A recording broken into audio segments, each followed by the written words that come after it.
ये क्या, तीनों लोगों के स्वामी स्वयं जगन्नाथ जी आज एक कटहल चुरा के क्यों भाग रहे हैं? और ये माली हमारे प्यारे जगन्नाथ जी के पीछे डंडा लेकर क्यों दौड़ रहा है? आखिर ऐसी क्या नौबत आ गई? आइए जानते हैं प्रभु की इस नटखट लीला के बारे में। जगन्नाथपुरी में एक बहुत ही अद्भुत भक्त रहते थे, श्री माधव दास जी। उनका हृदय बिल्कुल किसी बच्चे की तरह साफ और भोला था। प्रभु जगन्नाथ के साथ उनका रिश्ता सिर्फ पूजा पाठ का नहीं, बल्कि एक पक्की मित्रता का था।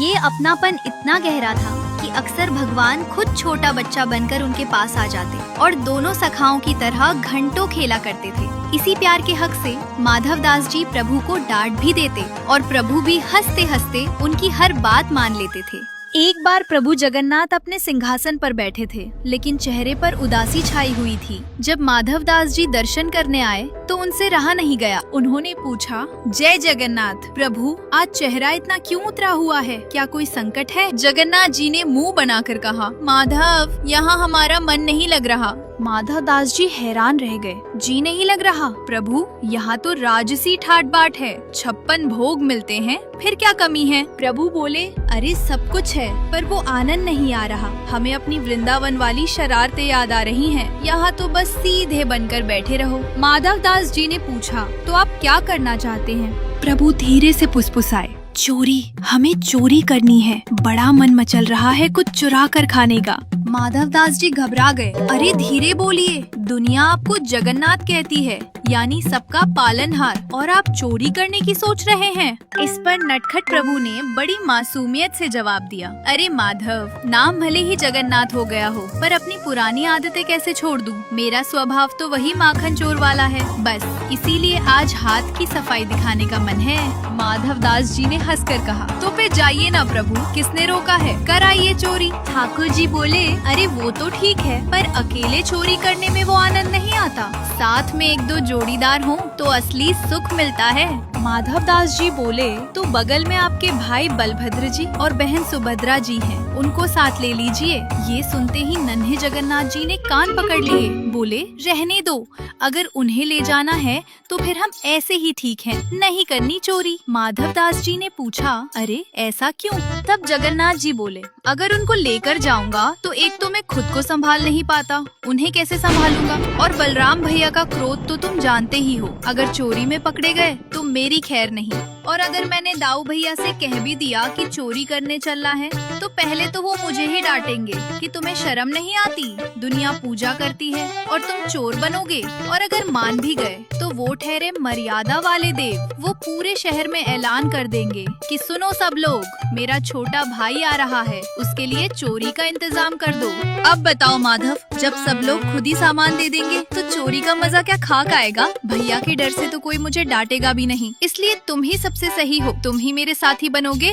माधव दास जी ने हाथ जोड़ लिए, प्रभु, मैं ठहरा बूढ़ा आदमी, शमशान जाने के दिन नजदीक है, हाथ पैर कांपते हैं, मुझसे ये सब नहीं होगा। ठाकुर जी ने कहा, अरे तुम चिंता मत करो, मैं हूँ ना, बस मेरा साथ दो। माधव दास जी ने पूछा, अच्छा ठीक है, पर नियम क्या है? मुझे चोरी का कोई अनुभव नहीं है। जगन्नाथ जी ने अपनी तरकीब समझाई, देखो, दो बातें याद रखना। पहली, तेजी रखनी है, लेकिन आवाज बिल्कुल नहीं होनी चाहिए, कोई खटपट नहीं। और दूसरी, अपनी आँख और कान खुले रखना, पलक भी मत झपकाना, ताकि कोई देख ना ले, बाकी मैं संभाल लूंगा। माधव दास जी ने पूछा, जाना कहाँ है? किसी गोपी के घर? प्रभु बोले, नहीं नहीं, राजा के बगीचे में बड़े रसीले कटहल लगे हैं, वो राजा हमें भोग में खिलाता नहीं, इसलिए आज वहीं हाथ साफ करेंगे। माधव दास जी ने कहा, प्रभु, चोरी क्यों करवी? राजा को संदेश भिजवा देते हैं, वो कल ही ढेर सारे कटहल भेज देगा। प्रभु ने मुंह बनाया, माधव, तुम नहीं समझोगे, मांतर खाने में वो स्वाद कहाँ जो चुरा कर खाने में है। चोरी का फल मीठा होता है, तुम रात को तैयार रहना। माधव दास जी ने कहा,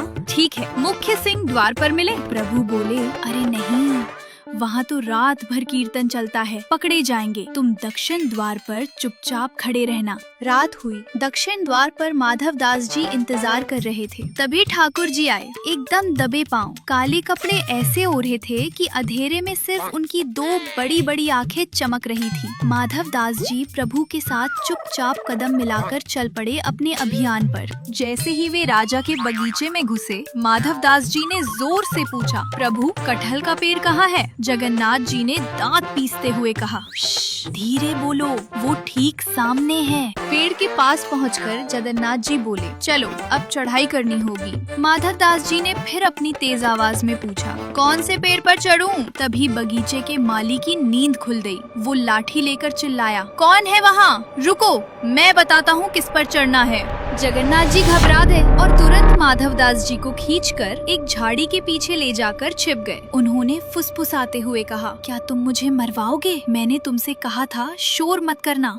तभी माली वहाँ आया, इधर उधर देखा और चला गया। वे बाल बाल बच गए। माली के जाने के बाद माधव दास जी बोले, अब क्या उपाय है? जगन्नाथ जी बोले, देखो, एक ऊपर चढ़ेगा और तोड़ेगा, दूसरा नीचे लपकेगा। अगर कटहल जमीन पर गिरा तो धम से आवाज होगी और खेल खत्म। माधव दास जी बोले, प्रभु आप तो नाजुक हैं, कहीं गिर गए तो अनर्थ हो जाएगा, मैं ही चढ़ता हूँ। ठाकुर जी खुश हो गए। ठीक है, मैं नीचे झोली फैलाकर खड़ा हूँ। माधव दास जी पेड़ पर चढ़े और एक बड़ा सा कटहल पकड़कर ऊपर से ही चिल्ला पड़े, प्रभु ये वाला फेंकू या वो वाला? ठाकुर जी ने अपना माथा पीट लिया। लो, अब तो गए काम से।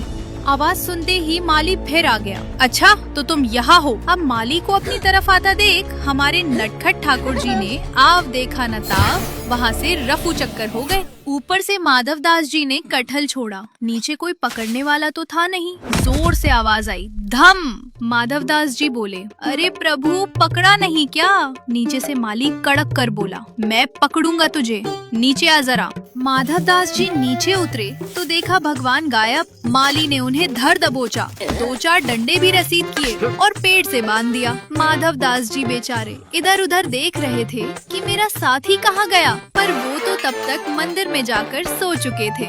सुबह जब राजा बगीचे में आया तो माधव दास जी को पेड़ से बंधा देख उसके होश उड़ गए।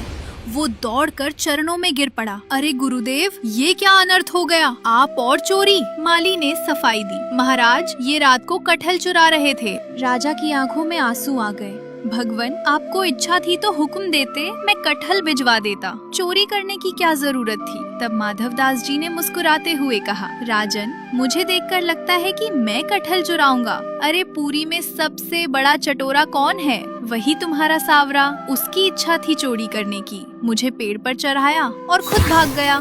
राजा गदगद हो गया। धन्य है मेरा भाग्य, स्वयं त्रिभुवन के नाथ मेरे बगीचे में चोरी करने आए। राजा ने उसी वक्त अपना पूरा बगीचा भगवान जगन्नाथ के नाम कर दिया।